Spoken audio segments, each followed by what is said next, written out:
Haleluya, haleluya. Imana ishimwe, icyubahiro n'ikibi cy'Imana ibihe byose. Byuka urabagirane kuko umucyo wawe uje, kandi ubwiza bw'Uwiteka bukaba bukurasiye.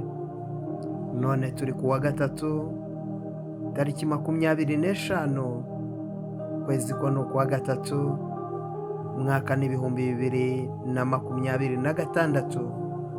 Byuka urabagirane kuko umucyo wawe uje. Haleluya. Iki ni cyo gihe cyawe cyo kubyuka ukarabagirana. Iki ni cyo gihe cyawe cyo kubohoka. Iki ni cyo gihe cyawe cyo kwakira umugisha. Iki ni cyo gihe cyo guhura n'igitangaza cyawe. Iki ni cyo gihe cyo guhura n'amasezerano yawe. Byuka urabagirane y'uyu munsi.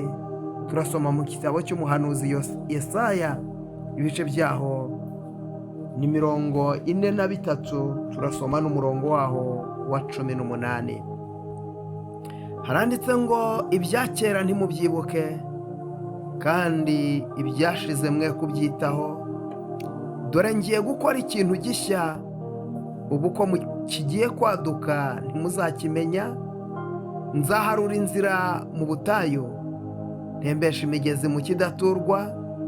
Inyamaswa zo mu gasozi, ingunzu n'imboni bizanyubaha, kuko ntanga amazi mu butayu ngatembesha imigezi mu kidaturwa, kugira ngo nuhire ubwoko bwanjye natoranyije, abantu niremeye ubwanjye, ngo berekane ishimwe ryanjye. Imana y'amahoro ishimwe cyane, icyubahiro n'ikibi cy'Imana. Ibya kera we kubyibuka, ibya kera we kubyibuka. Imana y'amahoro ishimwe. Hari ibintu umaze imyaka urwana nabyo, ariko none hashyiraho akadomo, kuko Uwiteka Nyiringabo Imana aravuze ngo ibya kera ntiwongere kubyibuka. Uwiteka aremye ikintu gishya ku buzima bwawe. Uwiteka aremye ikintu gishya mu muryango wawe. Uwiteka aremye ikintu gishya ku bana bawe. Uwiteka aremye ikintu gishya. Aravuze ngo ubwo kigiye kwaduka, hari ikintu kigiye kwaduka, bivuze ko kigiye kuza gitunguranye. Icyo Uwiteka agiye gukora kigiye kuza gitunguranye. Iki kintu kizatungura abantu benshi, nawe ubwawe kizagutungura, n'abagukikije kizabatungura. Mu yandi magambo, hari abantu baguteze iminsi, hari abantu bavuze ngo ntawe uzigera, ntacyo uzimarira. Abo ngabo bagiye gutungurwa n'ikintu Uwiteka aremye, kandi agahita agikora mu kanya gato nk'ako guhumbya. Aremye ikintu gishya mu kanya gatoya.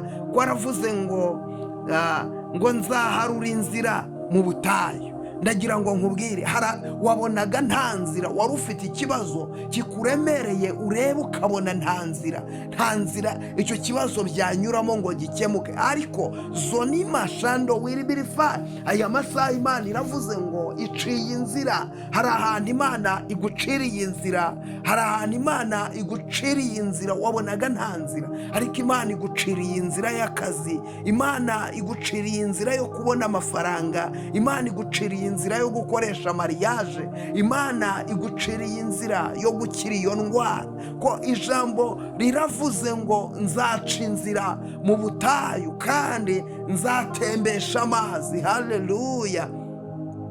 Imana iciye inzira, kandi hagiye kubaho gutembesherezwa amazi. Imana iradudubije amazi. Imana itembesheje amazi, isoko y'umugisha igeze ku buzima bwawe. None ahangaha nubyakire, kuko Imana niko ivuze. Iravuze ngo nzaharura inzira mu butayu, kandi nzadudubiza, nzatembesha amazi mu kidaturwa. Imana ishimwe, icyubahiro n'ikibi cy'Imana. Yewe wangumba we umaze igihe utabyara, Uwiteka atembesheje amazi, kandi Uwiteka aciye inzira. Akira gutwita mu izina rya Yesu. Yewe wa munyamubabaro we, Uwiteka aradudubije, umubabaro wawe urarangiye. Uwiteka aradudubije, umubabaro wawe urarangiye. Agahinda kawe kararangiye, intimba zawe zirarangiye. Ya marira umaze igihurira, ayo ngayo ararangiye rwose, kuko Uwiteka ari umwami w'amahoro. kandi ari Imana ishobora byose, itembesheje imigezi mu kidaturwa. Imana itembesheje imigezi mu kidaturwa. Yewe umaze igihe urengana we, yewe umaze igihe wabuze uko ugira, Uwiteka aguciriye inzira. Yewe umaze igihe wigunze, ubona nta butabazi, ntawe kukurengera, Uwiteka ngo arengeye ubwoko bwe, haleluya, ngo anejeje Isiraheli, haleluya, uwo yacunguje amaraso y'igiciro arakunejeje. Mana, ndagushima kuri Imana igira neza, uri Imana itabara. Ngushimiye kugira neza kwawe muri iki gitondo, muri aya masaha, muri iyi byuka urabagirane.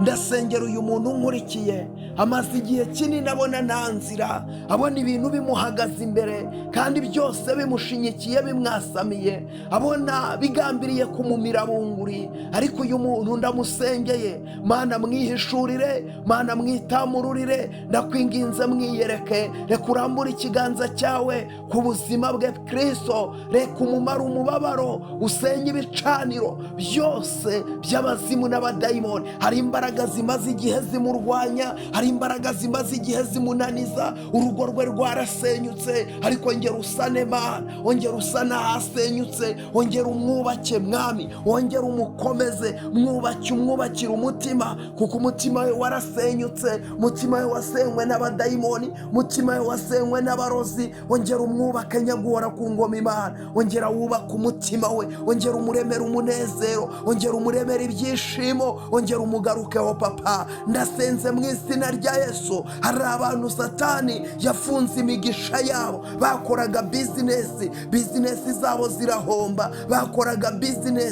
bizinesi zabo zirahagarara. Ariko Mana Nyiringabo, ongera uharura inzira Mana, aba bantu ongera ubahagurutse mu izina rya Yesu. Ndasengera uyu muntu amaze igihe kinini ashaka ibyangombwa, yarabibuze Mana. Ashaka ibyangombwa by'urugendo, ashaka ibyangombwa byo gutura, ashaka ibyangombwa byo kuba mu gihugu arimo, ariko ibyangombwa yarabibuze. Ndakwinginze Mana, numucira inzira, ndakwinginze Mana, numuremere igitangaza, umukorera ibikomeye Mwami w'abami, kuko uri Imana igira neza. Reka muri aya masaha yakira ubutabazi, muri aya masaha yakira ihumure, muri aya masaha yakira umunezero, muri aya masaha yakire kubohoka, muri aya masaha umuremera amashimwe mu izina rya Yesu. Izina rye ryibukwe, nawe ahamagarwe Mana, nawe bamushakishe, nawe bamukenere mu izina rya Yesu. Mana, uravuze ngo ugiye guca inzira, ndakwinginze acira inzira uyu muntu amaze igihe atabyara, ategereje umwana.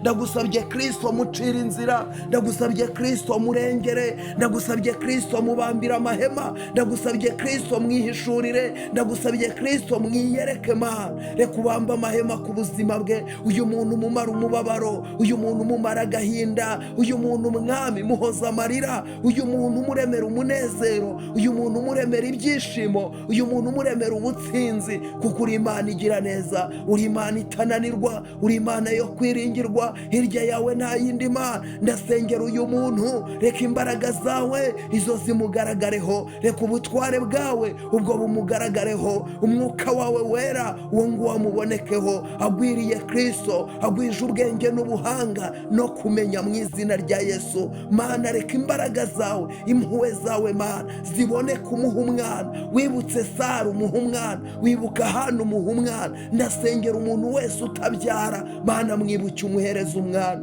Ndasengera uyu muntu urwaye, amaze igihe kinini afite uburwayi, uyu muntu Mana mugirire neza, uyu muntu Mana mufateho, reka umucire inzira, tembesha imigezi Mana, gusha imvura y'urujojo, imvura y'umugisha mu mutima we. Iyi mvura niyigwe Mana, ugenda umukiza uburwayi bwe. Ararwaye amaguru, ararwaye umugongo, ararwaye mu nda, ararwaye kanseri, arwaye diyabete, arwaye umutwe udakira. Baramubwiye ngo umuvuduko w'amaraso arawurwaye. Nyemerera Mana, uyu muntu umubera Imana, umubera umurengezi kandi umubera igitangaza. Reka muri aya masaha yakire kurabagirana.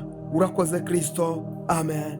Imana ibaha umugisha, Imana ikugirire neza wowe ugiye gusharinga iyi video, sharinga iri sengesho rigende rigere ku bantu benshi, risharinga abantu 5, risharinga inshuti yawe, risharinge umuntu ukunda, musharinge nawe asengane natwe, abe muri by'ukura bagirane. Ukimusharinga abone umugisha, akimusharinga yakire igitangaza, ukimusharinga yakire guhaguruka, ukimusharinga yakire gukomera, kandi nawe ukibikora umugisha w'Imana uboneke ku buzima bwawe.